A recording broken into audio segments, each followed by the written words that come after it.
یہ سمجھا کہ سورج کھڑا ہوا ہے، کبھی ہم نے سمجھا سورج چلتا ہے، زمین کھڑی ہوئی ہے۔ یہ ہمارے علم کے ادوار تھے، یا یوں کہیے علم کے نہیں، جہالت کے ادوار تھے۔ لیکن آج علم انسانی یہاں تک پہنچ گیا کہ کوئی شے کھڑی نہیں، ہر شے تحت نہیں۔ اب معلوم ہوا قرآن مجید میں ایک سے زائد جگہ پر آیا کل فی فلک یسبحون، ہر شے اپنے مدار کے اندر اپنی سطح کے اوپر تیر رہی۔ اسی طریقے سے وقت آئے گا کہ جب کہ ہمیں معلوم ہوگا کہ یہ بات تھی جو آج ہمیں معلوم ہوئی، جو قرآن 7 آسمانوں کے حوالے سے بار بار کہتا ہے۔ تو جہاں سائنس جو ہے وہ ہمیں قرآن مجید سے ٹکراتی ہوئی محسوس ہو، وہاں ہمارا معاملہ یہ ہوگا کہ ہم قرآن پر ایمان کو محکم رکھیں گے۔ ہم سمجھیں گے یہ آیت متشابہات میں سے ہے، اس کا مفہوم ابھی ہم نہیں سمجھ سکتے، لیکن ہمارا ایمان آمنا بہ کل من عند ربنا، یہ پورا قرآن متشابہات ہو یا محکمات ہو ہمارے رب کی طرف سے ہے، ہم سب پر ایمان رکھتے ہیں۔ اور لیکن جہاں جہاں وہ تطبیق ہوتی چلی جا رہی ہے، انسانی علم نے جو بھی آگے ایڈوانس کیا ہے، آگے بڑھا ہے علم، اور واقعہ یہ ہے کہ آدمی کو چکر آتا ہے، کروڑوں میل کا سفر کر کے آپ کا ایک راکٹ جا رہا ہے اور سیکنڈوں کا فرق بھی نہیں پڑتا، کتنی راتیں گزر گئی، کتنے سال گزر گئے، 11 سال کے اندر وہ پہنچا تھا وہاں، جو وہ آخری ہمارا اس جو کنبہ ہے سورج کا، اس کا جو سب سے آؤٹ موسٹ جو ہے اس تک پہنچا 11 برس میں، سن 77 کا چلا ہوا، سن 88 میں پہنچا، لیکن پورا حساب کتاب صحیح جو یہاں پر بیٹھ کر کیلکولیٹ کیا گیا تھا اسی کے مطابق وہ وہاں پہنچ گئے۔ تو یہ انسان کی ترقی جو ہے، یہ شیخ یوں سمجھیے کہ اسٹیگرنگ، انسان کا چکر آتا ہے کہ کہاں تک انسان پہنچ گیا۔ اب اس علم کو آپ نظر انداز کیے رکھیں، اس سے کوئی گفتگو نہ ہو، وہ بس، اور آپ چلتے رہیں وہی پرانے مفسرین نے جو کچھ کہے۔ وہ پرانے مفسرین وہ خائن نہیں تھے، بددیانت نہیں تھے، لیکن کیا کرتے، ان کے پاس معلومات کا ذخیرہ ہی نہیں، ابھی وہ معلومات کا اتنا لمبا چوڑا ذخیرہ ان کے پاس موجود ہی نہیں، جو کچھ تھا اسی کے اوپر کام کر رہے تھے۔ تو سائنٹیفک معاملات میں یہ سمجھ لیجئے، میری اب تک کی سوچ کا جو حاصل ہے وہ میں نے آج آپ کو بتایا ہے۔ اول تو میں شدید اختلاف کر رہا ہوں تنزلات کا جو فلسفہ ہے اہل تصوف کے ہاں، وہ تنزلات ذات قرار دیتے ہیں، ذات باری تعالیٰ کے تنزلات ہیں، معاذ اللہ ثم معاذ اللہ ثم معاذ۔ ہاں یہ تنزلات کا سلسلہ جو تنزلات ستہ کہا جاتا ہے کہیں کچھ اور، لیکن میرے نزدیک یہ تنزلات 3 ہیں، 3 لیولز ہیں اس کے، اور یہ تنزلات جو ہیں در حقیقت اللہ کے اس امر کن سے جو شے وجود میں آئی ہے، اولا وہ ایک خلق نور تھا، وہ بھی ایک شے ہے، ایک خارجی حقیقت رکھنے والی شے ہے۔ اس مرحلے پر 2 صاحب شعور، صاحب تشخص ہستیاں پیدا کی گئیں، ارواح انسانیہ اور ملائکہ، اور ان میں جیسا کہ میں نے عرض کیا قطعاً کوئی چیز توحید کے منافی نہیں ہے اگر یہ بات مانی جائے کہ سب سے پہلے جو پیدا کیا گیا وہ نور محمدی ہے، یعنی روح محمدی۔ نور محمدی در حقیقت روح محمدی کا نام ہے، اس لیے کہ روح جو ہے نوری الاصل ہے، وہ جو اقبال نے کہا ہے کہ نقطۂ نوری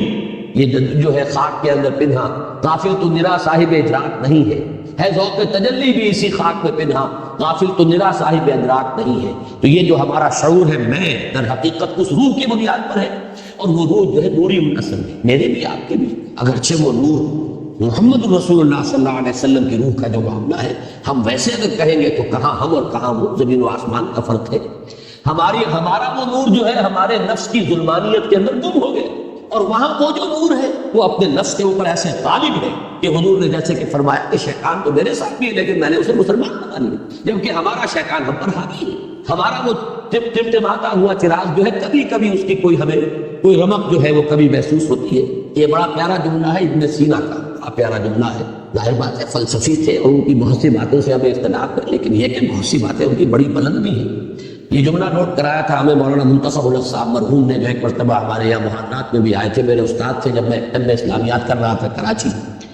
تو ان کا ایک جملہ تھا، پورا تو مجھے اب یاد نہیں ہے، کہ اگر تم یہ چاہتے ہو کہ تمہیں بھی انوار ربانی سے کوئی حصہ ملے، فجاہد فی خلواتک، تو اپنی خلوتوں میں تنہائیوں میں مجاہدہ کرو، مراقبہ کرو، ارتکاز توجہ کرو، فلعل شعشعۃ تلمع لک، ہو سکتا ہے کبھی کوئی ایک کرن چمک اٹھے، کبھی اللہ تعالیٰ کی تجلی کا کوئی ایک ہمیں بھی حصہ مل جائے، بڑی ریاضت ہے۔ اور وہاں محمد الرسول اللہ صلی اللہ علیہ وسلم کی روح جو ہے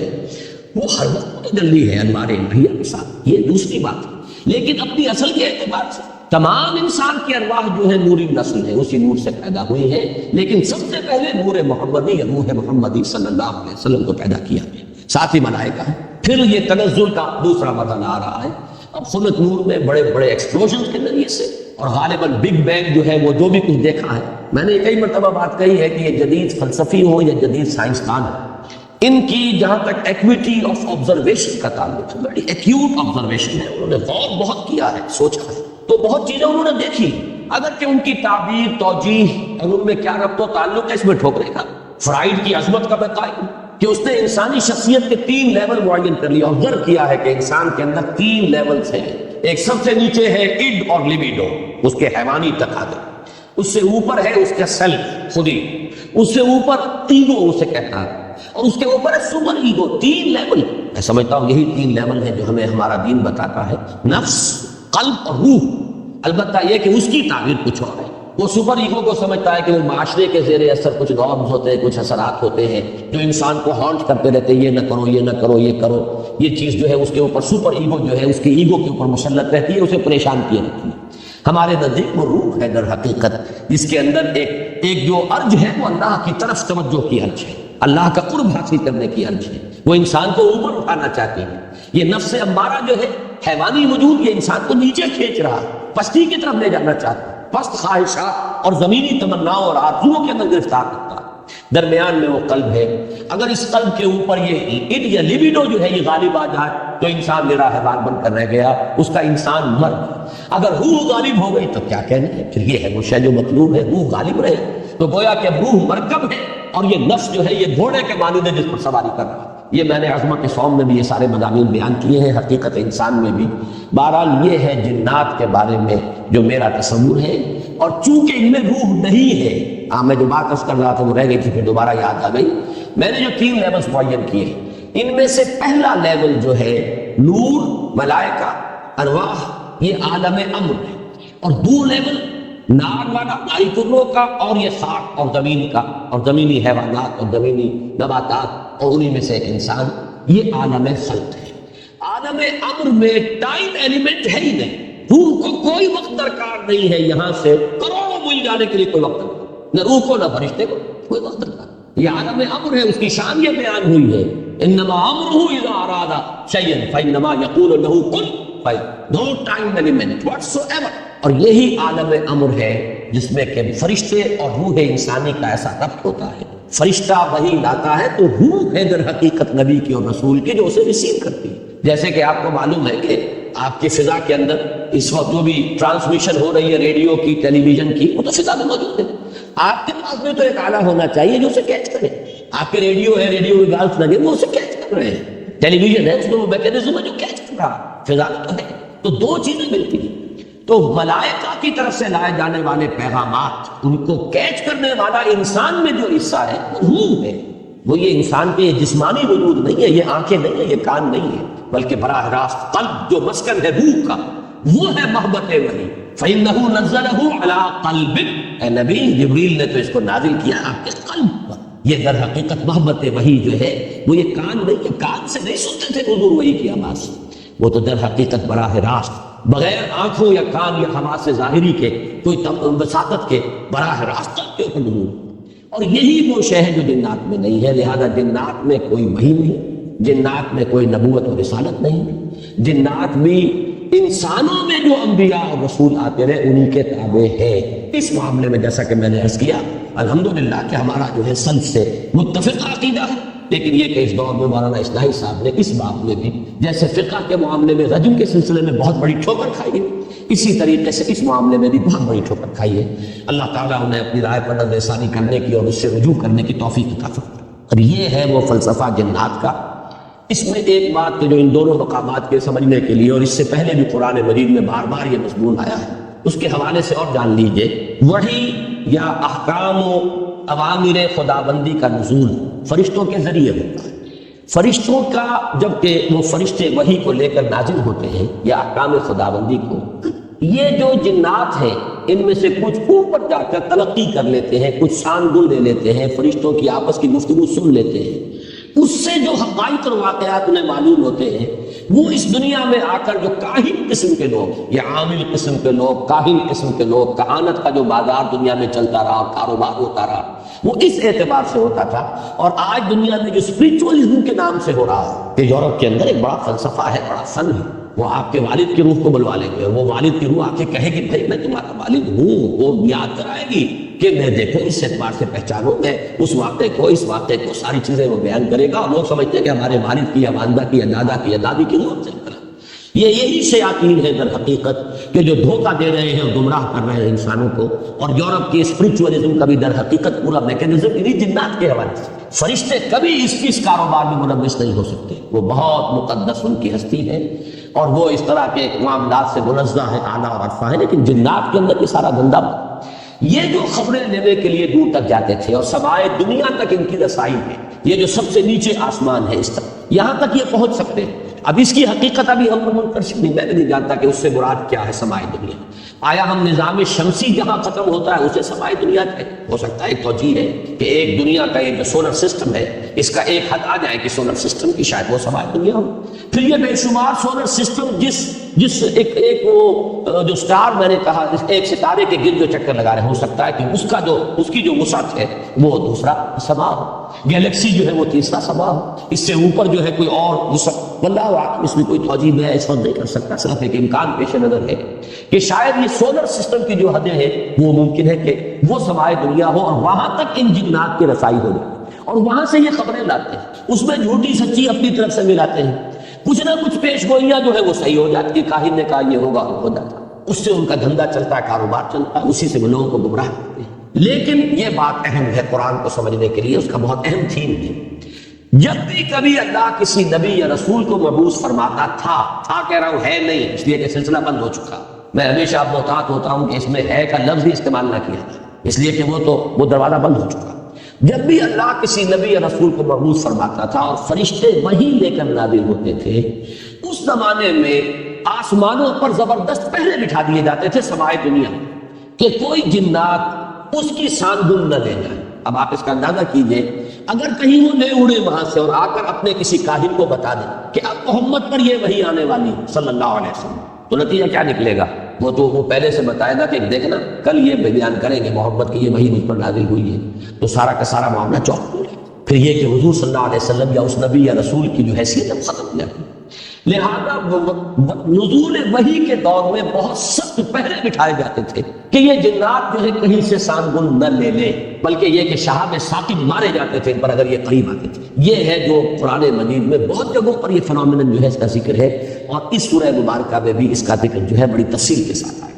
اس وقت جو ہے پہرے بٹھا دیے جاتے تھے، اور یہاں تک اس سورہ مبارکہ کے آخر میں تو آیا ہے کہ اللہ تعالیٰ جب بھی کسی رسول کو بھیجتا ہے تو اللہ تعالیٰ اس کے لیے پہرے بھیجتا ہے۔ یہ آخری آیت میں آپ کو سنا رہا ہوں، اس کی آخری آیات کے قریب ہے، اِلَّا مَنِ ارْتَضَىٰ مِن رَّسُولٍ فَإِنَّهُ يَسْلُكُ مِن بَيْنِ يَدَيْهِ وَمِن خَلْفِهِ رَصَدًا۔ جب بھی کبھی وہ نبوت کا پیغام یا رسالت کا پیغام جو وحی اللہ تعالیٰ بھیجتا ہے تو اس کے آگے اس کے پیچھے پہرا لگاتا ہے، پہرے دار بھیجتا ہے کہ اس کے اندر سے کوئی لے نہ اڑے یا اس میں کوئی اور چیز شامل نہ کروا دے، شیاطین جو ہے، اور اس سے جو ہے اس وحی کی جو سینکٹیٹی ہے وہ مجروح ہو جائے۔ تو یہ بھی ذکر جو ہے اس سورہ مبارکہ میں موجود ہے۔ اب جیسا کہ میں نے عرض کیا تھا، یہ باتیں تو ہوئی تمہیدی اور کافی طوالت ان کی آج ہو گئی ہے، لیکن یہ کہ اب ہم اس کا ترجمہ بھی کر لیتے ہیں، لیکن ترجمے سے پہلے میں عرض کر دوں، روایات میں دو واقعات ہمیں ملتے ہیں کہ جن میں ذکر ہے کہ حضور صلی اللہ علیہ وسلم کے علم کے بغیر کچھ جن آپ کو قرآن پڑھتے ہوئے سن گئے، قرآن سنا آپ کی زبان سے۔ ایک تو روایت وہ ہے جو حضرت عبداللہ ابن عباس سے ہے رضی اللہ تعالی عنہما، یہ روایت بخاری میں بھی ہے، مسلم میں بھی ہے، ترمذی میں بھی ہے۔ ظاہر بات ہے بخاری مسلم میں ہے تو کسی اور کا ذکر کرنے کی ضرورت نہیں، حضرت ابن عباس رضی اللہ تعالی عنہ سے منقول ہے۔ وہ فرماتے ہیں حضرت ابن عباس رضی اللہ تعالی عنہما، اس لیے کہ حضرت عباس بھی صحابی ہے اور ابن عباس بھی صحابی ہے۔ وہ فرماتے ہیں کہ حضور صلی اللہ علیہ وسلم کچھ صحابہ کے ساتھ عکاظ کا میلہ جو ہوتا تھا، بازار لگتا تھا، وہاں تشریف لے جا رہے تھے۔ راستے میں وادی نخلہ پر آپ کا پڑا ہوا، رات آپ نے وہاں بسر کی، فجر کی نماز آپ پڑھا رہے تھے اپنے ساتھیوں کو، اور اس میں آپ نے قرآن مجید کی تلاوت کی، تو وہاں سے جنوں کا گزر ہوا، انہوں نے پورے اطمینان کے ساتھ وہاں قرآن سنا۔ ایک واقعہ تو یہ ہے، اور یہ جہاں تک تعلق ہے اس کے یعنی ثقہ ہونے کا اس روایت کا، تو ظاہر بات ہے کہ یہ صحیحین کی روایت ہے، اس کے بارے میں شک جو ہے وہ کی گنجائش نہیں ہے۔ دوسری روایت جس کو کہ زیادہ تفسیری روایات میں اور سیرت کی کتابوں میں زیادہ نقل کیا گیا ہے، وہ یہ ہے کہ حضور جب سن 10 نبوی میں طائف سے واپس آ رہے تھے، جب مکے میں فیصلہ ہو گیا تھا ابو طالب کے انتقال کے بعد کہ اب محمد کو قتل کر دیا جائے صلی اللہ علیہ وسلم، تو حضور طائف گئے تھے، اور طائف میں آپ نے وہاں کے 3 سرداروں سے ملاقاتیں کی۔ بہرحال وہاں سے تو جواب جو ہے کوئی ان کو آپ کو پازیٹیو یا مثبت جواب نہیں ملا، واپس آ رہے تھے، اور سخت ترین دن آپ پر وہ گزرا وہ معلوم ہے آپ کو، شدید ترین مشقت اور مصیبت آپ جھیل کر واپس آ رہے تھے۔ تو واپسی پر اسی وادی نخلا میں قیام ہوا۔ یہ وادی نخلا طائف اور مکے کے تقریباً درمیان میں ایک وادی ہے۔ آج کل جو لوگ وہاں جاتے ہیں تو ان کے علم میں ہے کہ 2 راستے ہیں، طریق السیل ہے اور ایک طریق الجبل ہے۔ ایک پہاڑی راستہ بنا ہے اب جو نئی سڑک بنی ہے، اس میں بڑے ایچ پیچ ہے، بہت سے اس کے اندر موڑ ہے، جیسے پہاڑ کا ہوتا ہے اچانک وہ چڑھائی چڑھتی ہے، تو وہ تو پہاڑی سڑک ہے، جیسے مری آپ جا رہے ہیں اچھی سڑک ہے۔ اور حضور اسی راستے سے گئے تھے طائف جا کے، اس لیے کہ وہ دشوار گزار راستہ تھا، اور آپ کیونکہ خفیہ جا رہے تھے، آپ کو اندیشہ تھا کہ اہل مکہ کو اگر معلوم ہو گیا تو پیچھا بھی کریں گے اور شاید بدن پہنچائیں، لہذا حضور حضرت زید ابن حارثہ رضی اللہ تعالیٰ عنہ کے ساتھ تھے، صرف 2 اور کوئی ساتھ، اور وہ پہاڑی راستہ آپ نے اختیار کیا تھا جو نہایت دشوار تھا۔ تو آج بھی آپ جائیں طریقے جبل سے تو اندازہ ہوگا کہ جب یہ سڑک نہیں تھی تو یہ راستہ کتنا دشوار۔ دوسرا راستہ طریق السیل کہلاتا تھا۔ وہ طریق السیل جو ہے وہ بہت ہی سمجھیے کہ گریجولی وہ اس کی چڑھائی ہے یا اترائی ہے، مکے سے طائف کی طرف جائیں گے تو چڑھائی ہے، اور طائف سے مکے کی طرف آئیں گے تو اترائی ہے، اور یہ وہ راستہ ہے جہاں پتہ ہی نہیں چلتا کہ آپ نے کوئی چڑھائی چڑھی ہے، اس قدر وہ گریجول اس کی جو ہے وہ چڑھائی یا اترائی ہے کہ پتہ ہی نہیں چلتا۔ اس راستے میں وہ نخلا کا مقام آتا ہے، وہ وادی نخلا جس میں حضور کا قیام ہوا ہے۔ یہ دونوں حدیثیں اس پر متفق ہیں کہ جو طائف سے واپسی پر بھی اگر یہ واقعہ ہوا ہے کہ فجر کی نماز میں آپ نے قرآن پڑھا اور جنوں نے سنا تو بھی وہ نخلا کا مقام ہے، اور اگر وہ آپ اس سے پہلے کہیں خود تبلیغ کے لیے جا رہے تھے صحابہ کے ساتھ اور اس میں عکاس کے میلے میں، اس لیے کہ اس کا تو ہمیں روایات سے ثبوت ملتا ہے کہ چونکہ ایک بڑا میلہ لگتا تھا وہاں پر، بازار جیسے ہاٹ ہوتے ہیں ایسٹ پاکستان میں، اور مختلف پنجاب میں دیہات میں بھی بازار لگتے ہیں، اور پٹھانوں کے علاقے میں بھی اس طرح کا وہاں ایک میلہ لگتا تھا، بازار بھی میلہ بھی، اس میں کچھ وہ بھی ہوتے تھے، شعر و شاعری کے مقابلے بھی ہوتے تھے، اس میں فنون کے مقابلے بھی، اس میں کشتیاں بھی، اس میں خرید و فروخت بھی، اس میں دلچسپی کا سامان بھی۔ تو حضور وہاں تبلیغ کے لیے گئے ہیں، تو اس موقع پر بھی جا رہے تھے، تب بھی یہ واقعہ جو ہے واقعہ یہ وادی نخلا میں ہوا ہے۔ اس میں اب 2 روایات ملتی ہے، سوالات اب یہ پیدا ہوتے ہیں کہ آیا یہ جو سورہ جن میں واقعہ بیان ہوا، سورہ احقاف میں بیان ہوا، آیا یہ 2 واقعے ہیں یا ایک ہے؟ بعض حضرات کی رائے یہ کہ ایک ہی واقعہ ہے جو 2 جگہ بیان ہوا، بعض حضرات کی رائے کہ نہیں یہ 2 واقعے بالکل علیحدہ ہیں۔ میری رائے جو ہے جتنا بھی میں نے غور کیا ہے سمجھا ہے اس دوسری رائے کے ساتھ ہے، یہ 2 علیحدہ علیحدہ واقعے ہیں۔ نمبر 2 کہ پہلا واقعہ جو ہے وہ یہ ہے جو اب ہم پڑھ رہے ہیں سورہ جن، اس کا میرا اندازہ ہے کہ یہ سن 4، 5 یا 6 نبوی اس میں ہوا۔ یہ دور وہ تھا جب کہ حضور پر نہایت شدت کے ساتھ سختی ہو رہی تھی، صحابہ پر تو جو کچھ ہو رہا تھا وہ ہو رہا تھا، حضرت بلال پر، حضور پر بھی وہ جو نقشہ سورہ معارج کے اندر بھی آیا ہے، فَمَا لِلَّذِينَ كَفَرُوا قِبَلَكَ مُهْطِعِينَ عَنِ الْيَمِينِ وَعَنِ الشِّمَالِ عِزِينَ، اس کا جو میں نے آپ کو پوری تفصیل بیان کی تھی کہ وہ جھپٹتے تھے جیسے کہ ہلاک کر دیں گے، مار دیں گے، ٹکا موٹی کر دیں گے، اور حضرت ابو بکر ایک موقع پر آڑے آئے ہیں تو پھر انہیں مارا ہے، اور انہیں اتنا مارا ہے کہ وہ یہ سمجھ کر چھوڑا ہے کہ یہ بہت ہو چکے۔ اس قسم کا واقعہ جو ہے اس سورہ مبارکہ میں بھی آتا ہے کہ ان لوگوں کا حال یہ ہے، وَأَنَّهُ لَمَّا قَامَ عَبْدُ اللَّهِ يَدْعُوهُ كَادُوا يَكُونُونَ عَلَيْهِ لِبَدًا، حال یہ ہو گیا ہے کہ جب اللہ کا ایک بندہ کھڑا ہوتا ہے اللہ کو پکارنے کے لیے، اللہ سے مناجات کرنے کے لیے، نماز پڑھنے کے لیے، تو ایسا ہوتا ہے، محسوس ہوتا ہے کہ یہ پل پڑیں گے اس کے اوپر جب میں غفیر ہجوم کر کے جو ہے اس کے اوپر حملہ کریں۔ تو یہ سورہ معارج کی آیات اور سورہ جن کی یہ آیت جو ہے یہ ایک دوسرے سے بہت مشابہ ہے، اور یہ صورتحال میں تفصیل سے سورہ معارج میں عرض کر چکا ہوں کہ یہ ہے سن 4 سے سن 6، 7 نبوی، ابھی ہجرت نہیں ہوئی ہے، یہ آباد وحی سے جو سن شمار ہوتے ہیں، یہ اس دور کا واقعہ ہے۔ جبکہ وہ واقعہ جو ہے دوسرا اس کا ذکر سورہ احقاف، وہ سن 10 نبوی کا واقعہ ہے، وہ تو اس کے بارے میں شک ہو ہی نہیں سکتا کہ وہ سفر طائف جو ہے وہ سن 10 نبوی میں۔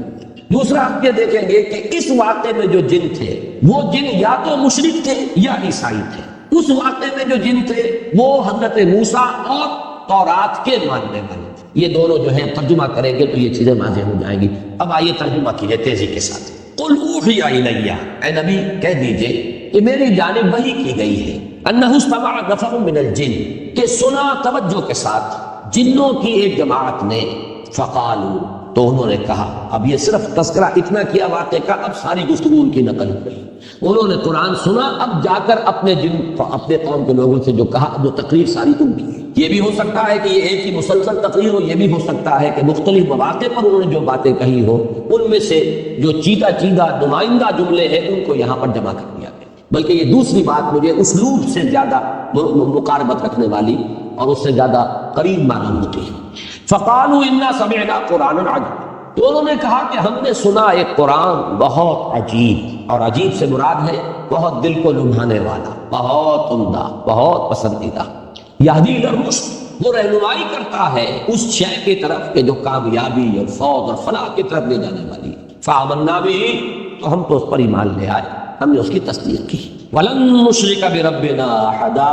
اور ہم ہرگز اب شریک نہیں کریں گے اپنے رب کے ساتھ کسی بھی شے کو، کسی بھی ہستی۔ معلوم ہوا کہ یہ مشرک تھے پہلے، اور مشرک دو ہی طرح کے تھے، یا مشرک وہ یا مشرکین وہ عیسائی تھے جنہوں نے حضرت مسیح کو خدا کا بیٹا، یہ بھی آگے آ جائے۔ اس کی شرح کر رہے ہیں کہ اب ہم شرک نہیں کریں گے، ہم تائب ہو گئے ہیں۔ وَأَنَّهُ تَعَالَىٰ جَدُّ رَبِّنَا، اور ہمیں تو یہ بات معلوم ہوئی، ہم پر یہ حقیقت منکشف ہو گئی کہ ہمارے رب کی شان تو بہت بلند ہے، بہت اعلیٰ ہے، بہت عرفہ ہے۔ مَتَّخَذَ صَاحِبَةً وَلَا وَلَدًا، اس نے نہ کسی کو اپنی جورو بنایا، نہ کسی کو بیٹا بنایا۔ وَأَنَّهُ كَانَ يَقُولُ سَفِيهُنَا عَلَى اللَّهِ شَطَطًا، اور ہمارا بے وقوف یا ہمارے بے وقوف جو کچھ اللہ کی طرف منسوب کر رہے تھے وہ تو بڑی غلط بات تھی، بڑی گستاخی کی بات تھی، بڑی ہی گمراہ کن باتیں تھیں جو وہ کہہ رہے تھے۔ وَأَنَّا ظَنَنَّا، اور ہم یہ سمجھتے رہے، اس گمان میں رہے، اس حسن ظن میں مبتلا رہے، أَن لَن تَقُولَ الْإِنسُ وَالْجِنُّ عَلَى اللَّهِ كَذِبًا، کہ جن اور انسان اللہ کی طرف تو کوئی غلط جھوٹ منسوب نہیں کریں گے۔ ایسی کون ایسا شامت کا مارا ہوگا جو اللہ تعالیٰ کی طرف غلط بات منسوب کرے؟ لیکن ہمیں معلوم ہوا کہ ہمارے یہ لوگ، ہمارے یہ لیڈر کہہ لیں، جو بھی کہہ لیں، ہمیں بہت غلط پٹیاں مارتے رہے۔ ہم اس گمان میں رہے، اللہ ظننا أن لن تقول الإنس والجن على الله كذبا، اللہ کی طرف غلط بات جھوٹنا۔ وأنه كان رجال من الإنس يعوذون برجال من الجن، اور یہ کہ انسانوں کے بہت سے مرد پناہ طلب کیا کرتے تھے جنوں میں سے بہت سے مردوں کی، جنوں میں سے بہت سے افراد کی، تو اس سے ان کی سرکشی میں اور اضافہ ہو گیا۔ یہ میں بعد میں تفصیل سے کروں گا، بلکہ یہاں تھوڑی سی وضاحت ہو ہی جائے، جو کہ جنات کے بارے میں بیان کر چکا ہوں۔ عرب میں ایک رواج یہ تھا کہ وہ یہ سمجھتے تھے کہ ہر وادی کا ایک جن ہوتا ہے جو اس کا مالک ہوتا ہے، رب ہوتا ہے، رب کے اصل معنی مالک کے ہیں۔ لہذا جب بھی کبھی ان کا قافلہ کہیں رات کو قیام کرتا تھا کسی وادی میں، تو پکار کر کہتے تھے کہ ہم اس وادی کے رب یا اس وادی کے جن کی پناہ میں آتے ہیں، ہم اس کی پناہ کرتے ہیں۔ یہ ان کا عقیدہ تھا کہ پھر کوئی شے گدن نہیں پہنچاتی، اور اس اعتبار سے کہا جا رہا ہے کہ یہ انسان جو ہے اشرف المخلوقات ہو کر، مسجود ملائک ہو کر، یہ جنوں کی پناہ طلب کیا کرتے تھے۔ اس سے ان کی سرکشی میں اور گمراہی میں اور اضافہ ہو گیا۔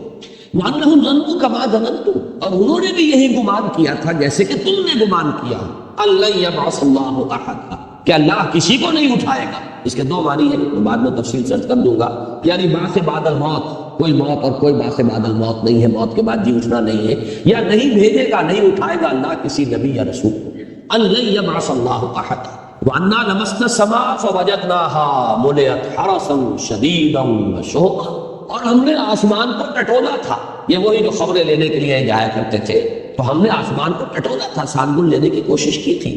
تو ہم نے پایا تھا اسے کہ اسے بھر دیا گیا۔ ملیت، ملیان کہتے ہیں کوئی شے جو بالکل بھری ہوئی ہو، تو ملیت حرسن، کہ پیروں سے، پہرے داروں سے بھر دی گئی ہے، شدیدن، بڑا شدید پہرا لگا دیا گیا ہے، وشعبا، اور یہ جو شہاب ثاقب ہے ان کا بڑا سٹاک جمع کر لیا گیا، میزائل کھڑے ہوئے وہاں پہ کہ اب اگر کوئی جائے گا تو پھر اس کا پیچھا جو ہے وہ میزائل کرے گا، وہ شہاب ثاقب۔ وَأَنَّا كُنَّا نَقْعُدُ مِنْهَا مَقَاعِدَ لِلسَّمْعِ، اور ہم تو بیٹھا کرتے تھے وہاں اپنے مورچوں میں سننے کے لیے۔ مقعد کہتے ہیں بیٹھنے کی جگہ، یہ سورہ آل عمران میں یہ لفظ آیا ہے، اِسْتَبَوِّئُ الْمُؤْمِنِينَ مَقَاعِدَ لِلْقِتَالِ، اے نبی وَإِذْ غَدَوْتَ مِنْ أَهْلِكَ، جب آپ اپنے گھر سے نکلے تھے صبح کے وقت، اہل ایمان کو مورچوں میں بٹھا رہے تھے، مورچہ بند کر رہے تھے، تو ان کی بھی کوئی جگہ ایسی تھی جہاں یہ تاٹ میں بیٹھتے تھے، اور وہ وہاں پر بیٹھ کر پھر وہ ملائکہ کی باتیں سنتے تھے، اور اس سے جو چیزیں ملتی تھی آ کر وہ ان اپنے جو ان کے کلائنٹس تھے یا انسانوں میں سے جو کاہن وغیرہ، ان کے وہ کانوں میں پھونکے مارتے تھے، اس سے ان کا دھندا چلتا تھا۔ تو ہم بیٹھا کرتے تھے اس آسمان میں، اپنے مورچوں میں، اپنی جگہوں پر، کمین گاہوں میں، کمین گاہ کا لفظ زیادہ مناسب ہوگا مورچے سے،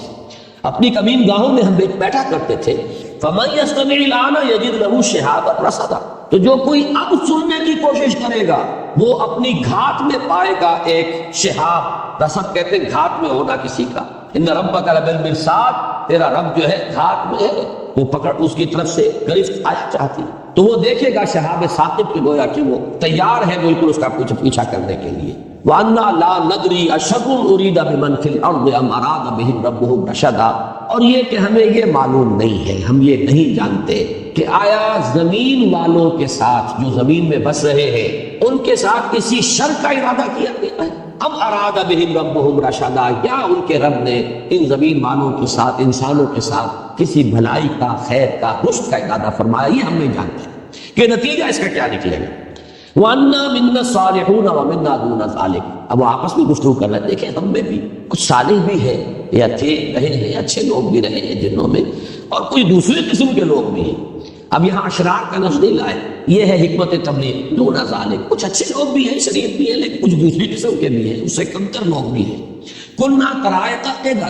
ہم تو بہت سے طریقوں میں بٹے ہوئے تھے، بہت سے فرقوں میں تقسیم ہو گئے تھے، طرح طرح کا ہر ایک کا اپنا، کل حزب بما لدیہم فرحون، ہم نے بھی اپنے مشرب اور مسلک بنا لیے تھے۔ وَأَنَّا ظَنَنَّا، اور ہم نے یہ بات اچھی طرح جان لی، پورا یقین ہمیں ہو گیا، لَن نُعْجِزَ اللَّهَ فِي الْأَرْضِ، کہ ہم اللہ کو نہ تو زمین کے اندر ہرا سکیں گے، عاجز کر سکیں گے، یعنی اللہ کی پکڑ سے اپنے آپ کو بچا سکیں گے، وَلَن نُعْجِزَهُ حَرْبًا، نہ ہی کہیں بھاگ کر کائنات کے اندر جو ہے کہیں ہمارے لیے چھپنے کی جگہ۔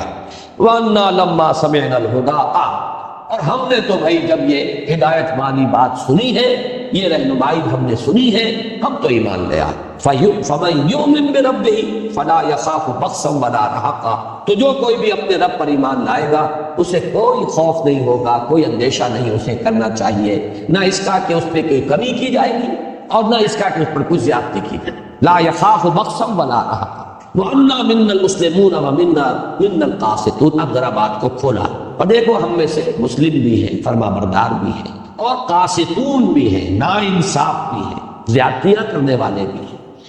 فمن اسلم، تو جو اسلام لایا، جس نے کہ اطاعت قبول کی، فاولئک تحروا رشدا، تو انہوں نے تو رشد اور ہدایت اور کامیابی اور سعادت جو ہے اس کو حاصل کر لیا، اندازہ کر کے اس کا پتہ چلا لیا۔ واما القاسطون فکانوا لجہنم حطبا، اور یہ بھی جان لو کہ جو ظالم ہیں، ظلم کرنے والے ہیں، زیادتی کرنے والے ہیں، تو وہ تو پھر جہنم کا ایندھن بن کر گئے۔ یہ ہے وہ 15 آیات، یہ ہے ان کا کلام کہ جو انہوں نے اپنی قوم سے کیا ہے۔ اب ذرا آ جائیے، میں چاہتا ہوں کہ وہ بہت مختصر ہے، دوسرا مقام جو ہے سورہ احقاف کا، اس میں صرف 4 آیتیں ہیں۔ وَإِذْ صَرَفْنَا إِلَيْكَ نَفَرًا مِنَ الْجِنِّ، اور اے نبی یاد کیجئے جب کہ ہم نے آپ کی طرف رخ پھیر دیا جنوں کی ایک جماعت، یہاں بھی لفظ نفر آیا، اس کی وضاحت میں بعد میں کروں گا، جنوں کی ایک جماعت، ایک گروہ کو آپ کی طرف پھیر دیا، آپ کی طرف رخ کر دیا۔ یستمعون القرآن، وہ پوری توجہ کے ساتھ قرآن سنتے رہے۔ فلما حضروه، تو جب وہ وہاں موجود تھے، سن رہے تھے، قالوا انصتوا، انہوں نے ایک دوسرے سے کہا خاموش، پوری توجہ سے سنو۔ اب دیکھیں یہ وہی 2 الفاظ ہیں جو قرآن میں آئے، اذا قرئ القرآن فاستمعوا له وانصتوا، جب قرآن پڑھا جا رہا ہو تو پوری توجہ کے ساتھ کان لگا کر اسے سنو اور خود خاموش ہو۔ انصتوا، وہی انہوں نے آپس میں کہا کہ چپ ہو جاؤ، خاموش ہو جاؤ، توجہ سے سنو۔ بہت اعلیٰ کوئی کلام ہے جو اس وقت یہ صاحب بھی ہے یہ پڑھ رہے ہیں۔ فلما حضروه قالوا انصتوا، فلما قضی، جب وہ قرات پوری ہو گئی، ختم ہو گئی، فجر کی نماز تھی، حضور نے نماز ختم کر لی، ولوا الی قومہم، تو وہ اب چلے گئے پیٹھ موڑ کر اپنی قوم کی طرف، منذرین، انہیں بھی خبردار کرنے کے۔ قالوا، اور وہ خبردار کرنا کیا تھا؟ کہا انہوں نے، یا قومنا، اے ہماری قوم، انا سمعنا کتابا انزل من بعد موسیٰ، ہم نے سنی ہے ایک کتاب جو نازل کی گئی ہے موسیٰ کے بعد، یعنی تورات کے بعد، مصدقا لما بین یدیہ، اور وہ تصدیق کرتے ہوئے آئی ہے اس کی کہ جو اس کے سامنے موجود ہے، یعنی تورات کی تصدیق کرتے ہوئے آئی ہے، تورات کی تکذیب نہیں کرتی، تصدیق کرتی ہے۔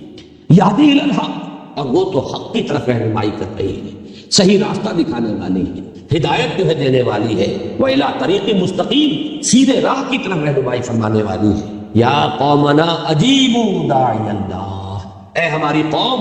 لبیک کہو اللہ کی طرف بلانے والے کی پکار پر، لبیک کہو، لب کو فوراً تصدیق کرو، فوراً ایمان لاؤ۔ یغفر لکم من ذنوبکم، اللہ تعالیٰ بخش دے گا تمہارے گناہوں میں سے۔ یہ بات سورہ نوح میں آ چکی ہے، من ذنوبکم، یعنی جو ایمان لانے سے پہلے کے گناہ ہیں وہ سب معاف ہو گئے، اس کے بعد کا معاملہ جو ہے وہ ایک نیا حساب کتاب وہ شروع ہوگا۔ وَيُجِرْكُم مِّنْ عَذَابٍ أَلِيمٍ، اور تمہیں چھٹکارا دے دے گا دردناک عذاب سے اگر تم ایمان لاؤ گے اس کتاب پر اور اس داعی اللہ کی دعوت جو ہے اس کی پکار پر لبیک کہو گے۔ وَمَن لَا يُجِبْ دَاعِيَ اللَّهِ، اور جو کوئی اللہ کی طرف پکارنے والے کی پکار پر لبیک نہیں کہتا، فَلَيْسَ بِمُعْجِزٍ فِي الْأَرْضِ، تو وہ پھر اللہ کو عاجز کرنے والا نہیں ہے زمین میں۔ وَلَيْسَ لَهُ مِن دُونِهِ أَوْلِيَاء، اور نہیں ہے اس کے لیے اللہ کے سوا کوئی مددگار اور پشت پناہ۔ أُولَٰئِكَ فِي ضَلَالٍ مُّبِينٍ، یقیناً وہ تو کھلی گمراہی کے۔ یہ 4 آیات ہیں سورہ احقاف کی، اور یہ 15 آیات ہیں سورہ جن کی۔ پھر ذہن میں تازہ کر لیجئے،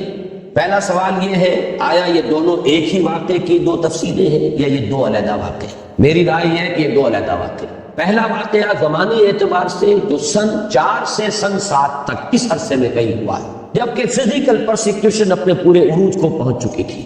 اس وقت یہ واقعہ ہوا ہے۔ اور یہ واقعہ جیسے کہ روایت میں آیا ہے جو صحیح بخاری صحیح مسلم وغیرہ میں موجود ہے، حضرت عبداللہ ابن عباس رضی اللہ تعالیٰ عنہما سے، یہ حضور جب تشریف لے جا رہے تھے صحابہ کی ایک جماعت کے ساتھ عکاظ کے میلے کی طرف، تو رات کا پڑاؤ جو ہے وادی نخلا میں ہوا اور وہاں آپ نے فجر کی نماز میں پڑھا۔ یہ واقعہ ہوا۔ اس میں جو جن ہیں صاف اندازہ ہو جاتا ہے کہ انہیں کوئی خاص اندازہ نہیں تھا، صرف انہیں یہ پتا چلا تھا کہ آسمانوں پر پہرا لگ گیا ہے، کوئی خاص بات ضرور ہے، کہیں شاید کسی نبوت کا ظہور ہوا ہو، کوئی خاص معاملہ ضرور ہے، ورنہ یہ پہرے نہیں ہوتے تھے۔ ہم تو یہاں بیٹھا کرتے تھے، سانگل لیتے تھے، کاہنوں کے جا کے کانوں کے اندر پھونکے مارتے تھے، ہمارا دھندا چل رہا تھا۔ یہ پہرے جو لگ گئے کوئی خاص واقعہ، اب وہ تلاش کے اندر نکلے ہوئے ہیں کہ اچانک ان کا گزر وہاں سے ہو گیا، ان پر پورا عقدہ کھل گیا اور انہوں نے پہچان لیا کہ یہ اللہ کے نبی ہے۔ اور یا تو وہ عیسائی تھے، حضرت عیسیٰ کے ماننے والے، اور وہ عیسائی کے جو تثلیث کے قائل ہیں، جنہوں نے اس وقت کی جو تثلیث تھی یہ بھی جان لیجیے، اس میں 2 تثلیثیں ہیں دنیا میں۔ ایک تثلیث ہے اللہ اور حضرت مریم اور حضرت عیسیٰ، یہ تثلیث تھی ابتدائی تثلیث،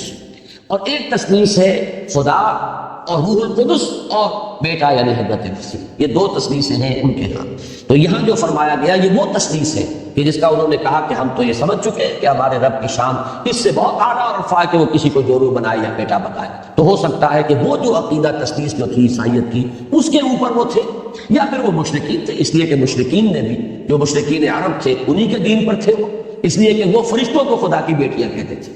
اور انہوں نے جو بات سمجھی ہے پوری طرح تفصیل سے بیان کی ہے۔ جبکہ یہ جو دوسرا واقعہ ہے یہ سن 10 قبلی کا ہے، جبکہ حضور طائف سے واپس تشریف لے جا رہے تھے، طریق السیر سے جا رہے تھے، وادی نخلا میں آپ نے قیام فرمایا، وہی فجر کا وقت ہے اور وہاں وہ آئے ہیں، اور وہاں آپ کو بین سطور صاف نظر آ رہا کہ وہ جو جن تھے وہ کافی چیزوں سے واقف تھے، موسیٰ کے جاننے والے تھے، کتاب کے جاننے والے تھے، گویا کہ وہ اس اعتبار سے کوئی وہ زیادہ ناواقف لوگ نہیں تھے۔ البتہ اس کو مانتے تھے کہ شاید اب یہ آخری کتاب تھی تورات کی، اور شاید آخری تھے نبی موسیٰ، اب ان کے بعد شاید کوئی اور نبی آنے والے نہیں ہیں، لیکن چونکہ باقی سارا تصور ان کا مکمل، لہذا فوراً وہ ایمان لائے اور فوراً انہوں نے داعی کی حیثیت اختیار کر لی اور جا کر اپنی قوم کو جس قدر زوردار انداز کے اندر دعوت دی ہے۔ واقعہ یہ کہ انسانوں میں تو اس کی مثال اگر ملے گی تو ابو بکر صدیق کے سوا شاید کسی کی مثال نہیں، کہ ایک مرتبہ کلام پاک سنا ہے حضور صلی اللہ علیہ وسلم سے، ایک مرتبہ، اور داعی کی حیثیت اختیار کر لی، اپنی قوم کے سامنے جا کے کھڑے ہو گئے ہیں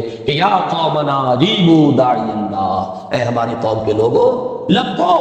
لبیک کہو اس اللہ کی طرف پکارنے والے کی پکار پر، قبول کرو اس کو، تصدیق کرو اس کی، ایمان لاؤ اس پر۔ تو یہ جو معاملہ ہے یہ تو واقعتاً وہ صدیقین کے زمرے کے وہ یہ جو ہے جنات ہیں، اور یہ بات اچھی طرح معلوم ہو گئی ان سے بھی کہ وہ اپنے کسی نبی کا ذکر نہیں کر رہے، اپنے ہاں کی کسی کتاب کا ذکر نہیں کر رہے، ورنہ تو اس کا ذکر کرتا کہ ہمارے ہاں جو کتاب ہے یا ہمارے ہاں جو نبی آئے ہیں یہ بھی وہی باتیں کر رہے ہیں کہ جو ہمارے ہاں کے نبیوں نے اور رسولوں نے کی ہیں، قطعاً نہیں۔ نام لے رہے تو حضرت موسیٰ کا، اگر ذکر کر رہے تو تورات کا، تو معلوم یہ ہوا کہ کوئی سلسلہ نبوت اور رسالت جنات میں نہیں ہے، بلکہ رسالت اور نبوت کے اعتبار سے جنات بھی انسانوں ہی کے تابع ہیں۔ جو بھی رسول بھیجے گئے انسانوں میں اور نبی مبعوث کیے گئے ان کے مخاطب ہیں انس بھی اور جن بھی، اور یہ بات جو ہے بڑی تفصیل سے میں آپ کو بتا چکا ہوں۔ سورہ رحمان تو ہے ہی پوری کی پوری اس میں مسلسل تخاطب تسمیہ کے سیرے سے فبأي آلاء ربكما تكذبان یا معاشر الجن والانس ان استطعتم ان تنفذوا من اقطار السماوات والارض فانفذوا لا تنفذون الا بسلطان تسمیہ کے سیرے سے سنفرغ لکم ایھا الثقلان اے وہ دو بھاری مخلوقوں ہم عنقریب تمہارے لیے فارغ ہوا چاہتے ہیں۔ تو سورہ رحمان کو پڑھ کر بھی اگر وہ بات واضح نہیں ہوئی تو معلوم ہوتا ہے کہ ذہن کے اوپر کسی غلط فکر کا، غلط سوچ کا، غلط نظریے کا کوئی بہت ہی غلیظ اور کوئی بہت ہی بھاری حجاب جو ہے وہ پڑ گیا ہے، ورنہ وہ حقیقت بالکل الگ نشرہ ہوتی۔ اور سب سے بڑی بات یہ کہ امت کا اجماعی عقیدہ ہے، پوری امت کا 1400 برس کا، اس سے اصل میں ہٹ کر راہ نکالنا جو ہے در حقیقت وہی ہے کہ جو چیز انسان کے لیے جو اس کی گمراہی کا سب سے بڑا سبب ہوتی ہے۔ اب آئیے ذرا ایک ایک لفظ پر بھی ہم ذرا تھوڑا سا غور کر لیں۔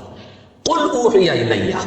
یہ سب سے پہلے لفظ قل پر غور کیجئے، حضور کو یہ وحی کیوں کی گئی، کیوں کہا گیا کہ اس واقعے سے آپ اپنے لوگوں کو خبردار؟ یہ اس لیے کہ معلوم ہو جائے کہ جیسی سرکشی اے قریش تم کر رہے ہو، جن گمراہیوں میں تم مبتلا ہو، اسی قسم کے سرکش، اسی قسم کے گمراہی میں مبتلا جنات بھی تھے، لیکن دیکھو ان کے ایک گروہ نے اس کلام کو سنا ہے اور وہ ایمان لیا، انہوں نے تصدیق کی۔ تم اپنی بدبختی پر غور کرو ذرا کہ تم کہاں کھڑے ہو، تم سوچنے کے لیے تیار۔ میں جب آج سوچ رہا تھا اس پر، مجھے سورہ انعام کی آیت نمبر 89 کی طرف میرا ذہن منتقل ہوا،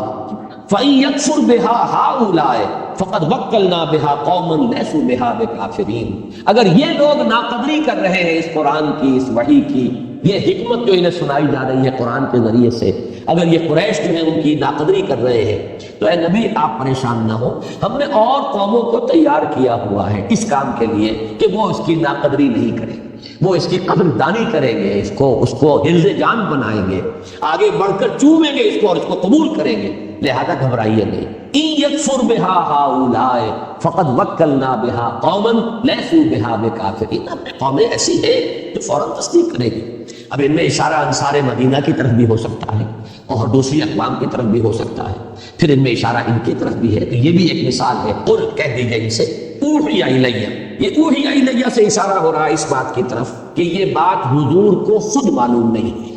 یہ بات ذرا کھلے گی بعض حضرات کو، لیکن بات سمجھ لیجیے جو قرآن سے ہمیں قرآن کو فالو کرنا ہے، اوحی الی پر وحی کی گئی۔ جب آپ نقلہ میں قرآن پڑھ رہے تھے آپ کو معلوم نہیں، اگر ہوتا تو آپ اسی وقت اپنے صحابہ کو بتا دیتے، پھر کسی وحی کی ضرورت نہیں تھی۔ اس لیے اللہ تعالیٰ اپنے بندے کو چاہے رسول ہو، چاہے نبی ہو، چاہے ولی ہو، کوئی بھی ہو، جتنا علم دیتا ہے بس وہی علم اس کا ہے، جو علم نہیں دیتا وہ علم اس کو حاصل نہیں۔ کل کا کل عطائی علم ہے، ذاتی علم کسی کا نہیں ہے ذرہ پر، اور یہ وہ شے ہے جس کو بریلوی مکتب فکر کے بھی محققین مانتے ہیں۔ میں نے یہ حقیقت و اقسام شرک میں تفصیل سے بحث کی۔ ان کے جو صاحب علم ہیں، ایک تو ہے عام واعظ، نعت گوئی کرتے کرتے وہ کئی مؤذن تھے اور نعت گو ہوئے، اس کے بعد وہ خطیب بھی ہو گئے، وہ بلکہ خطیبوں کے سردار ہو گئے۔ وہ جو بے پرکی ہانکتے ہیں، جیسے شیعہ ذاکر ہانکتے ہیں، ہر سال نئے ڈرامے جو ہے تصنیف ہوتے ہیں کربلا کے واقعات کے، اور نئے ڈائلاگز جو ہے سنائے جاتے ہیں، ان کی بات چھوڑ دیجیے۔ جو ان میں اہل تحقیق ہے ان سے میں نے جب رابطہ قائم کیا، مثلاً ایک سائیوال جو اب کہلاتا ہے، منموری تھا اس زمانے میں، وہاں کے بہت بڑے عالم ہیں، بریلوی مکتب فکر کے زعماء میں سے ہیں،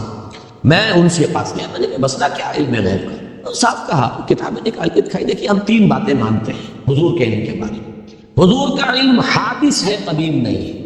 حضور کا علم محدود ہے، لا محدود نہیں۔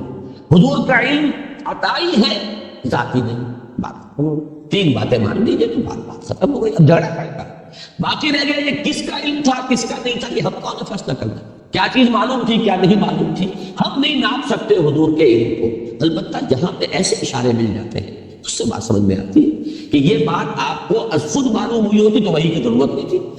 کہ آپ کے علم میں ہوتا کہ فرشتے موجود، یہ جنات آئے ہوئے ہیں اور یہ میری بات سن رہے ہیں، قرآن سن رہے ہیں، اور انہوں نے جا کر یہ بات کی صراحت کے ساتھ۔ وہاں پر بھی یہی ہے سورہ احقاف میں کہ اللہ تعالیٰ فرما رہے ہیں ہم نے بھیج دیا تھا، ہماری مشیت کے تحت آئے تھے، از خود نہیں آئے تھے۔ اس صرفنا الیک نفرا من الجن، ہم نے رخ پھیر دیا کچھ جنوں کی ایک جماعت کا کہ وہ آپ کی طرف آئی اور قرآن اس نے سنا۔ یہاں بھی فرمایا قل اوحی الی، کہہ دیجیے مجھ پر وحی کی گئی ہے، انہ استمع نفر من الجن، کہ جنوں کی ایک جماعت نے توجہ سے سنا۔ استماع کو نوٹ کر لیجیے، سمع یسمع کے معنی ہے مجرد سننا، اور استمع یستمع باب افتعال بنے گا، استماع اس کے معنی پورے توجہ سے کان لگا کر دھیان سے سننا۔ فاستمعوا له وانصتوا،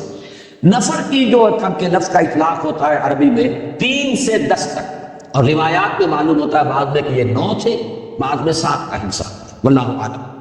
فقالوا انا سمعنا قرانا عجبا، تو انہوں نے کہا کہ ہم نے سنا ایک قرآن، ایک پڑھی جانے والی شے،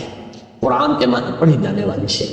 پر ہم نے سنی وہ عجبا۔ اب یہ عجب جو ہے یہ مصدر ہے، عجیب صفت مشبہ ہوتی ہے، عجیب، لیکن عجیب کے لفظ کو چھوڑا گیا عجبا، اور جب مصدر آتا ہے بطور صفت تو اس کے اندر بہت مبالغہ ہوتا، بہت عجیب۔ لیکن عجیب کی میں نے کئی مرتبہ وضاحت کی ہے کہ عجیب اردو میں ہم کہتے ہیں کسی شے کو جو ان یوزول، غیر معمولی سی، عام حالت سے علیحدہ۔ عربی میں عجیب کے معنی ہے نہایت دل کو لبھانے والی، دل کو پسند آنے والی، جو آیا ہے قرآن مجید میں سورہ احزاب میں کہ حضور کو ایک موقع پر حکم دیا گیا کہ اب آپ مزید کوئی نکاح نہیں کرتے، وَلَوْ عَجَبَكَ حُسْنُهُنَّ، چاہے کسی خاتون کا حسن جو ہے آپ کو بہت ہی پسند آ جائے، دل کو لبھائے، لیکن اب نکاح کی آپ پر پابندی، آئندہ آپ کوئی اور نکاح نہیں کریں۔ تو یہ عجب جو ہے در حقیقت یہ لفظ جو ہے عجیب، تو یہ کسی عجیب و غریب شے کو نہیں کہتے بلکہ دل کو لبھانے والی، بہت پسند آنے والی۔ ہم نے سنا ہے قرآن جو بڑا ہی دل کو لبھانے والا تھا۔ یہدی الی الرشد، رشد یہاں پر آیا ہے سبیل الرشاد کے معنی میں، جیسا کہ سورہ مومن کی آیت نمبر 39 میں وہ راستہ، رشد جو ہے بڑا جامع لفظ ہے۔ آپ 4 الفاظ بار بار دیکھیں گے قرآن میں، فوز فائزون سے بنا، فلاح جس سے مفلحون بنا، سعید یعنی خوشبخت، اور یہ رشید جس سے بنا ہے رشد، فوز، فلاح۔ ویسے تو اب الفاظ جب بولتے ہیں تو اس کو ہم اس طریقے سے جمع کر لیتے ہیں، ان میں سے ہر ایک کا اپنا ایک مفہوم ہے۔ تو اس میں رشد کا لفظ جو ہے اس میں بہت سی چیزیں جمع ہو جاتی ہیں، خوبی، نیکی، بھلائی، علم، سچائی، یہ تمام چیزیں جمع ہوگی تو رشد۔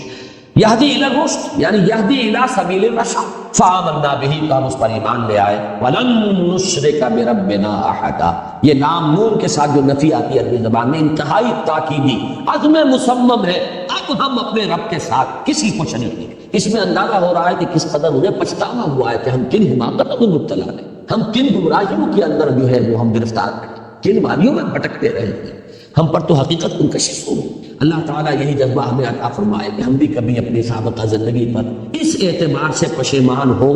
جتنی پشیمانی ہوگی اتنے ہی درجے میں عزم ہوگا اصلاح کا اور ارادہ بنے گا اپنے آپ کو بدلنے کا۔ تو یہ در حقیقت ان کی اس پشیمانی کا جو ہے ایک پیمانہ ہے، وَلَن نُشْرِكَ بِرَبِّنَا أَحَدًا وَأَنَّهُ تَعَالَىٰ جَدُّ رَبِّنَا مَا اتَّخَذَ صَاحِبَةً وَلَا وَلَدًا، ہمارے رب کی شان تو بہت بلند ہے۔ یہ جد کا لفظ ہماری ثنا میں آتا، سبحانک اللہم وبحمدک، اور تعالیٰ جدوں کا، تیری شان بہت بلند ہے، انہو تعالیٰ، وہی لفظ ہے وہاں پر ثنا، ہمارے رب کی شان بہت بلند ہے، اس سے بہت اعلیٰ عرفہ منزہ ہے کہ وہ کسی کو جورو بنائے یا بیٹا بنائے۔ یہ بات سمجھ لیجئے، یہ چیز اللہ کے شایان شان کیوں نہیں؟ اس لیے کہ یہ شرک کی بدترین صورت ہے۔ اقسام شرک میں اس کو تفصیل سے بیان کرتا ہوں، میرے کیسز بہت پھیلے بھی ہیں، عام جو ہے، اور بہت پسند کیے گئے الحمدللہ، اس لیے کہ بدترین شرک شرک فی الذات بنتا ہے، باقی شرک فی الصفات ہے، شرک فی الحقوق ہے، شرک فی العبادت ہے، یہ شرک فی الذات ہے، سب سے زیادہ مکروہ شرک، اللہ کا سب سے زیادہ غضب اس پر بھڑکتا ہے، جیسے کہ سورہ کہف کی آیات، وَيُنذِرَ الَّذِينَ قَالُوا اتَّخَذَ اللَّهُ وَلَدًا مَا لَهُم بِهِ مِنْ عِلْمٍ وَلَا لِآبَائِهِمْ كَبُرَتْ كَلِمَةً تَخْرُجُ مِنْ أَفْوَاهِهِمْ إِنْ يَقُولُونَ إِلَّا كَذِبًا فَلَعَلَّكَ بَاخِعٌ نَفْسَكَ عَلَىٰ آثَارِهِمْ إِن لَّمْ يُؤْمِنُوا بِهَٰذَا الْحَدِيثِ أَسَفًا۔ اس سے بھی کہیں زیادہ پرجلال انداز ہے وہ سورہ مریم میں، وَقَالُوا اتَّخَذَ اللَّهُ وَلَدًا وَقَالُوا اتَّخَذَ الرَّحْمَٰنُ وَلَدًا لَقَدْ جِئْتُمْ شَيْئًا إِدًّا تَكَادُ السَّمَاوَاتُ يَتَفَطَّرْنَ مِنْ فَوْقِهِنَّ مِنْهُ وَتَنشَقُّ الْأَرْضُ وَتَخِرُّ الْجِبَالُ حَتَّىٰ أَن دَعَوْا لِلرَّحْمَٰنِ وَلَدًا وَمَا يَنبَغِي لِلرَّحْمَٰنِ أَن يَتَّخِذَ وَلَدًا۔ پہاڑ گر پڑنے کو ہے، زمین شق ہونے کو ہے، آسمان پھٹ پڑنے کو ہے، اس گستاخی پر کہ انہوں نے اللہ کے لیے کہا ہے کہ بیٹا اس نے، اور اللہ کے شایان شان ہی نہیں کہ بیٹا بنائے، آخر کیا ہے؟ تجزیہ کیجئے، بیوی در حقیقت کسی کے نوع سے ہوتی ہے، لہذا بالکل برابر ہے۔ انسانوں میں نوع ایک ہے، مرد اور عورت نوع تو ایک ہے، جن سے دو ہے، لیکن باقی تو ہر اعتبار سے بعضکم من بعض، نوع تو ایک ہی ہے، جس کو آپ کہتے ہیں بایولوجی میں سپیشیز تو ایک ہے، سیکسز دو ہے نا، تو ایک نوع ہوا، گویا کہ اگر کوئی جورو ہے کسی کی تو اسی کی نوع سے ہے، اور بیٹا ظاہر بات ہے کہ وہ تو در حقیقت وہ بھی اسی کی نوع میں سے ہے، بیٹا جو بھی ہوگا، آخر گھوڑے کے ہاں جو پیدا ہوگا گھوڑا ہے، گدھے کے ہاں جو پیدا ہوگا گدھا، انسان کے ہاں جو پیدا ہوگا انسان، تو اللہ کے ہاں جو پیدا ہوگا وہ اللہ۔ یہ ہے در حقیقت شرک کی وہ بدترین صورت کہ ہر اعتبار سے اللہ کے ساتھ بالکل مساوی کر دینا والا معاملہ جو اس شرک میں آتا ہے کہ اس کے لیے کسی کو جوڑو یا اس کے لیے کسی کو بیٹا کر اولاد، وہ تو بالکل نوع ہی ایک ہو گئی، ایک درجہ ہے۔ سید زیادہ سید ہے، مغل زیادہ مغل ہے، راجپوت کا بیٹا راجپوت ہے، تو اللہ کا بیٹا تو مکمل اللہ ہے، بالکل برابر کا ہے، کفو ہے، ہم پلہ ہے، مد مقابل۔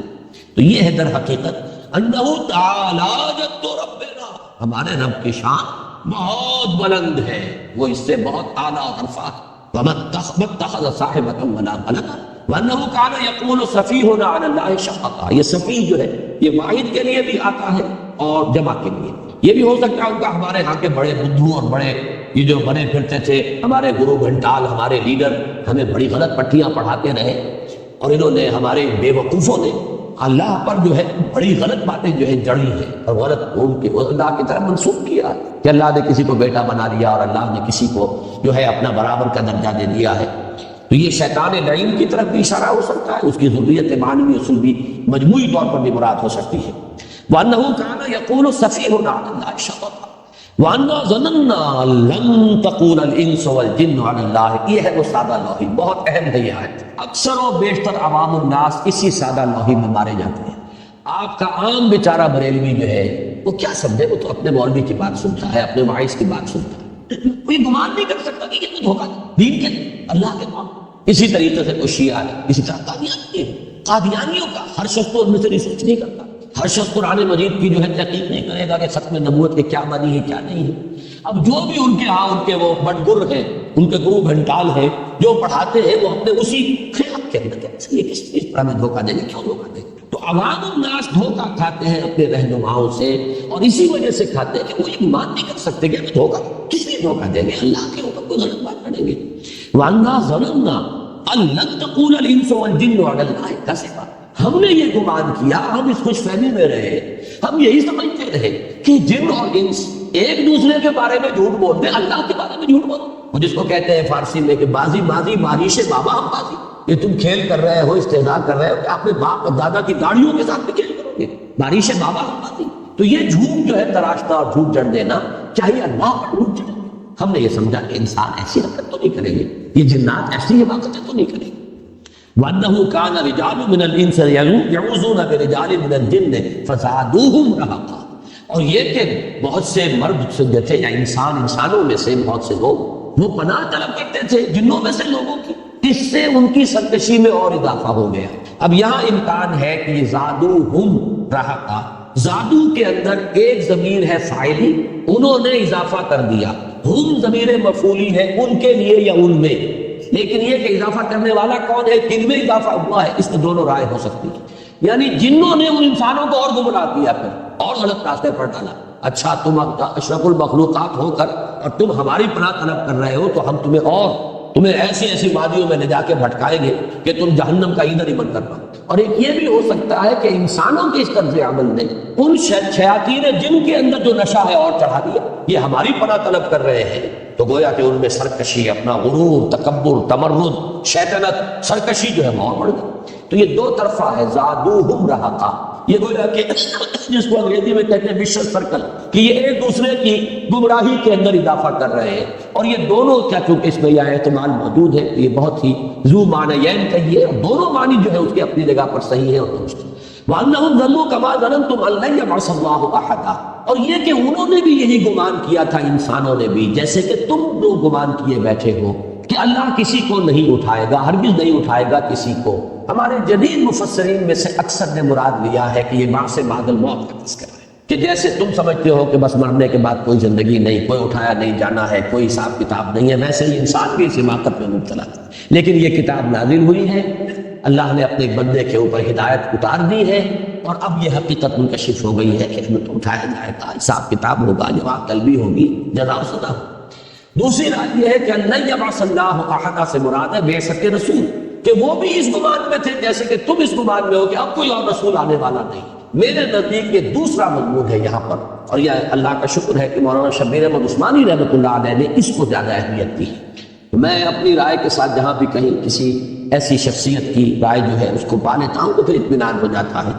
کہ متفق گردید رائے بو علی با رائے من تو ایک اطمینان اور اعتماد ہوتا ہے۔ میرے نزدیک یہاں پر مراد باس بعد الموت نہیں ہے بلکہ رسولوں کا اٹھایا۔ اس کی وجہ کیا ہے اس کو سمجھ لیجیے اچھی طرح۔ در حقیقت تار نبوت و رسالت، تار کا لفظ استعمال، یہ تو ایک ایسی ہے ثم ارسلنا رسلنا تترا، یہ تترا کا لفظ جس سے لفظ متواتر بنا، پھر ہم نے پے بپے اپنے رسول بھیجے، تو رسولوں کا تار ٹوٹا ہی نہیں۔ البتہ حضرت مسیح اور حضور کے مابین 600 برس کا فصل، اس کو فترت اولا کہتے ہیں۔ یہ پہلی مرتبہ یہ اتنا بڑا وقفہ آیا ہے نبوت اور رسالت کے سلسلے میں حضرت مسیح علیہ السلام اور حضور کے مابین کے وقفے کو۔ اسی لیے قرآن مجید کی ایک آیت میں، یہ سورہ مائدہ کی آیت ہے 19ویں، وہاں پہ الفاظ ہیں یا اہل الکتاب قد جاءکم رسولنا یبین لکم علی فترۃ من الرسل ان تقولوا ما جاءنا بشیر ولا نذیر فقد جاءکم بشیر ونذیر واللہ علی کل شیء قدیر۔ تو یہ فترت وحی کا دور تھا، 600 برس بیت گئے تھے، تو ایک گمان کرنے کی گنجائش تھی کہ شاید سلسلہ ختم ہو چکا، اب شاید کوئی کتاب آنے والی نہیں، اب شاید کوئی رسول آنے والے نہیں۔ اور جن لوگوں نے حضرت مسیح تک بھی جن کی رسائی نہ ہوئی اور صرف حضرت موسیٰ کو جانتے ہو، وہ تو سمجھیے کہ بہت طویل عرصہ بیت چکا۔ اس اعتبار سے گمان پیدا ہوا کہ شاید بس نبوت اور رسالت کا سلسلہ منقطع ہو چکا ہے، اب اللہ کسی کو نہیں اٹھائے گا۔ میرے نزدیک یہ اس آیت کا مفہوم جو ہے یہ زیادہ قرین قیاس ہے، اور مولانا شبیر احمد عثمانی رحمۃ اللہ علیہ نے اسی کو ترجیح دی۔ اکثر دوسرے جو مفسرین ہیں اس دور کے مترجمین، انہوں نے وہ پہلی بات کہی ہے، کیونکہ وہ بات بھی جوڑتی ہے کہ توحید کے ساتھ ہی معاد کا معاملہ، تو توحید کی بات تو پہلے آ گئی، لن نشرک بربنا احدا، اب یہ گویا کہ معاد کا ذکر ہے، تو وہ بھی ممکن ہے، لیکن زیادہ میرا جو رجحان ہے اس بات کی طرف ہے کہ یہ بعثت رسول کے بارے میں ہے۔